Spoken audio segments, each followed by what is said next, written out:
Mobile recharge और महंगे होंगे। ये कंपनियां अगले 12 महीनों में कई बार टैरिफ बढ़ाएंगे। इसी साल 3 जुलाई को टैरिफ 25% तक बढ़ चुका है। टेलीकॉम कंपनियों की तैयारी ARPU को 300 रुपये से ऊपर ले जाने की है। भारतीय एयरटेल के चेयरमैन सुनील भारती मित्तल ने कहा है कि प्रति यूजर आय यानी कि ARPU 300 रुपये तक पहुंचाने के बाद भी भारत दुनिया का सबसे सस्ता टेलीकॉम मार्केट बना रहेगा। दरअसल भारत में डेटा खपत 10 साल में 4 गुना बढ़ी है। इसी का फायदा टेलीकॉम कंपनियां उठा रही हैं। देश में इंटरनेट की पहुंच 2014 में सिर्फ 13.5% थी, जो 2024 में 4 गुना यानी कि 52.2% हो गई। 2018-19 से लेकर 2022-23 के बीच टेलीकॉम इंडस्ट्री की आय 1 लाख करोड़ रुपए बढ़ गई है। 2016 में 4G सर्विसेज शुरू होने के बाद टैरिफ घटा था। इसके बाद देश में इंटरनेट की पहुंच तेजी से बढ़ी, फीचर्स की डिमांड भी बढ़ी। अब 5G सर्विसेज शुरू हो गई है। टेक्नोलॉजी एडवांस होने के साथ ही डेटा का इस्तेमाल भी बढ़ता है।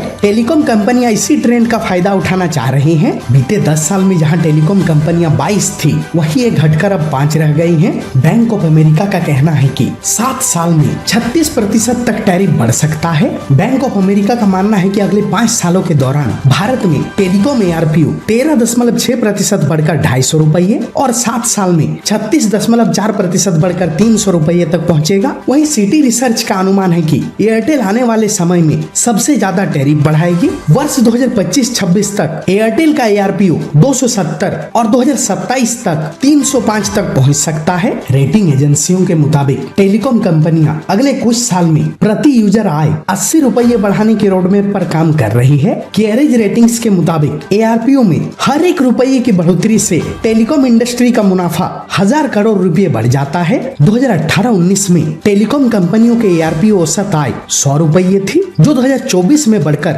182 रुपये हो गई है। इसमें 86% हिस्सेदारी 4G और करीब 14% हिस्सेदारी 5G की रही है। मई में जियो के ग्राहक 35 लाख और एयरटेल के 9 लाख बढ़े हैं। इन दोनों कंपनियों के उलट वोडाफोन आइडिया के ग्राहक 1 महीने में 17 लाख घटे हैं। भारत के टेलीकॉम इंडस्ट्री से एक और बड़ी खबर निकलकर सामने आ रही है, जो आपको परेशान कर सकती है। दरअसल मंगलवार को वित्त मंत्री निर्मला सीतारमन ने बजट पेश किया। इस दौरान उन्होंने कई बड़े ऐलान किए, जिसमें से एक चुनिंदा टेलीकॉम इक्विपमेंट पर प्रिंटेड सर्किट बोर्ड असेंबलीज यानी कि PCBA की ड्यूटीज में इजाफा किया है। यह इजाफा 10 से 15% तक रहेगा। इसका असर कई मोबाइल यूजर्स पर देखने को मिल सकता है। टेलीकॉम इक्विपमेंट की कीमत में इजाफा होने की वजह से यह मोबाइल यूजर्स को प्रभावित कर सकती है। दरअसल PCBAs पर ज्यादा ड्यूटीज लगने की वजह से टेलीकॉम इक्विपमेंट की कीमत में बढ़ोतरी देखने को मिल सकती है। यह मोबाइल सर्विस प्रोवाइडर्स को अप्रत्यक्ष रूप से प्रभावित कर सकती है। इससे ऑपरेशनल कॉस्ट में इजाफा होगा।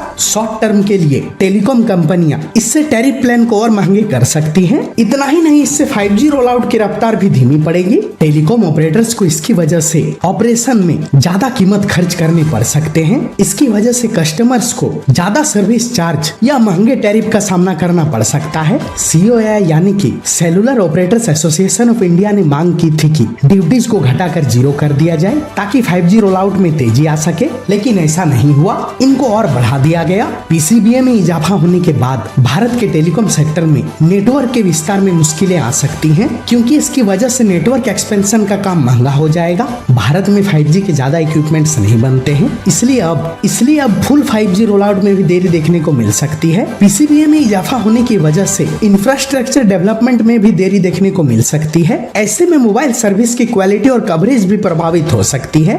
इसका खास असर ग्रामीण और दूसरे क्षेत्रों में पड़ सकता है। PCBA ड्यूटीज में इजाफा होने के बाद से डिवाइस की कीमत में इजाफा देखने को मिल सकता है, जिससे टेलीकॉम कंपनियां अपनी सर्विसेज को और महंगा कर सकती हैं। ऐसे में आम भारतीयों को फोन इस्तेमाल करना और महंगा पड़ सकता है। वीडियो पसंद आया तो हमें लाइक, कमेंट, शेयर और सब्सक्राइब जरूर करें।